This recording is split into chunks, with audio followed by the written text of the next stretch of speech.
O item 34, Reinárius Sacho, o ano ainda 1254 da era cristã, 2 anos depois que foi, o Papa falou, olha, a tortura é um método legítimo. Não? O comentário diz, para perseguir os anabatistas de Lyon, a Igreja Católica transformou em inquisidor um homem que vivera na região de Lyon e conhecia os anabatistas. É o segundo que nós vemos nessa situação, né? Ok? Bom, eu coloco aí para vocês um livro que ele foi publicado em português, um livro interessante, A História dos Batistas, um estudo da continuidade. Ele defende exatamente essa teoria que eu defendo com vocês, não? Que é a continuidade de igrejas que só batizavam adultos, desde os apóstolos, desde as igrejas primitivas até os nossos dias. Ele diz, esse Reinárius Sacho, afirma que tinha andado no meio dos valdenses durante 17 anos e que deles tinha se separado, ou seja, mais um que se desvia do evangelho e o diabo vai usar. Foi indicado pelo Papa para ser inquisidor desses, entre aspas, hereges.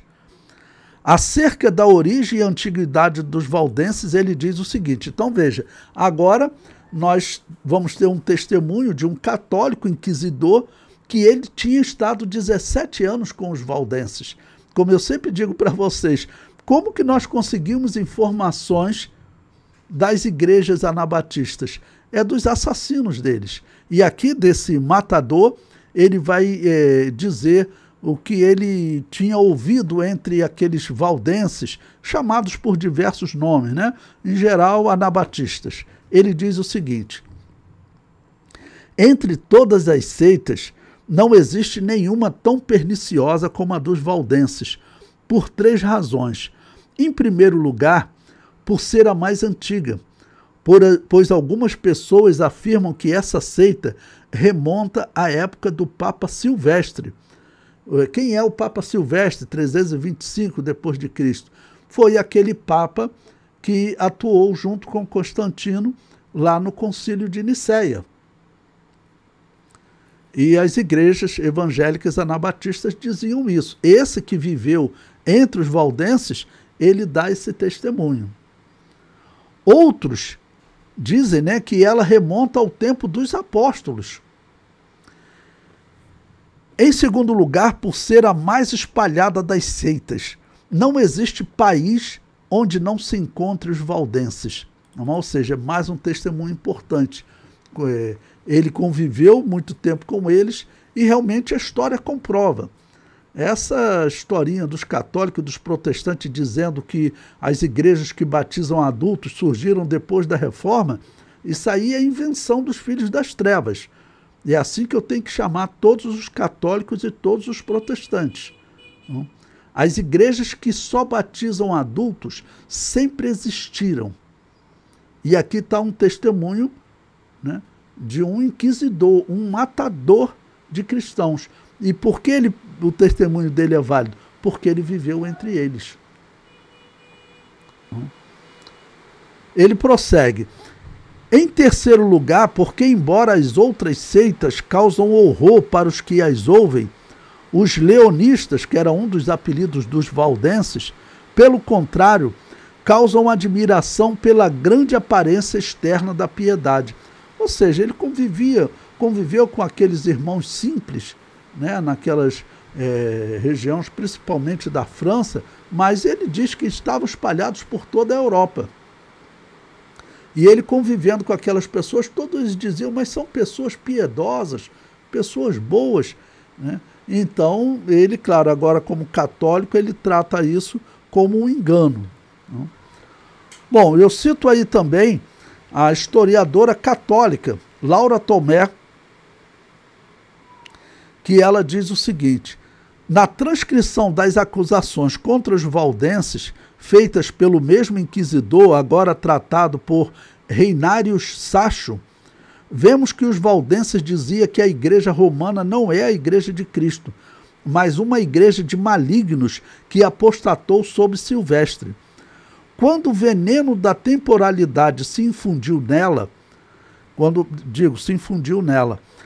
fazem outras afirmações a de que são a verdadeira igreja de Cristo, pois vivem em palavras e atos da doutrina de Cristo, do Evangelho e dos apóstolos, que são os verdadeiros pobres de espírito, o título que Jesus usou, né? Bem-aventurados os pobres de espírito, e sofrem a perseguição por causa da justiça e da fé, que o Papa é a cabeça de todos os erros, e os prelados são escribas, e os monges fariseus, que o Papa e os bispos são homicidas em razão das guerras, que não se deve obedecer aos prelados, mas apenas a Deus, que nenhum é maior do que o outro na igreja, e que o clero não deve ter possessões nem direitos reais, que a terra e os povos não devem ser divididos em partes,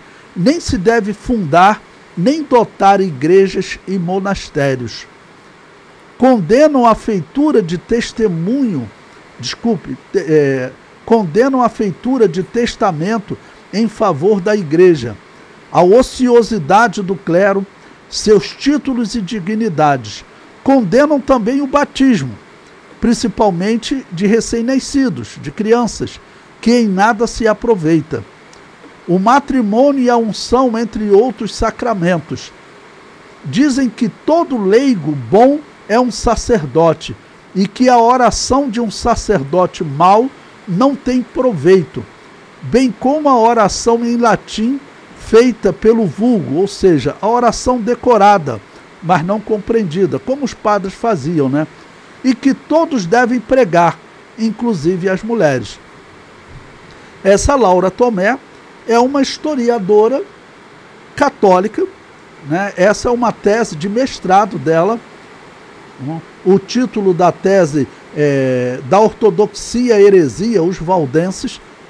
Ela, como historiadora católica, ela, vamos dizer, critica os valdenses. No geral, a visão dela é criticar os valdenses, mas a descrição é, na verdade, a descrição de verdadeiros cristãos. O comentário prossegue.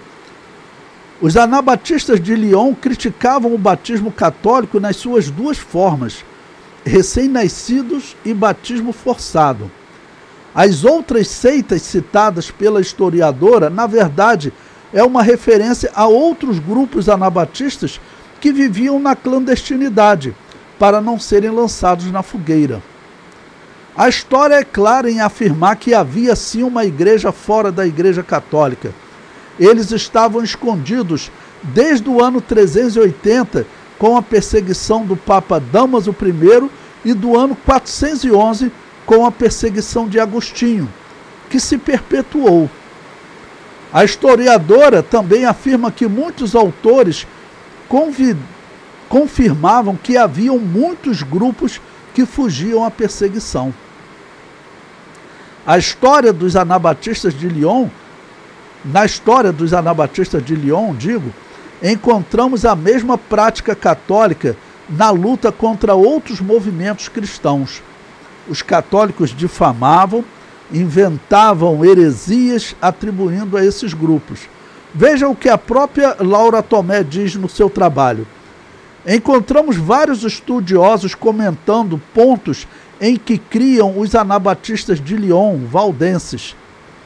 Viloslada cita antigos polemistas católicos alertando que inclui nos erros dos de Lyon aqueles que são típicos de outras heresias. Ou seja, eles acusavam, né, esses cristãos normalmente com mentiras.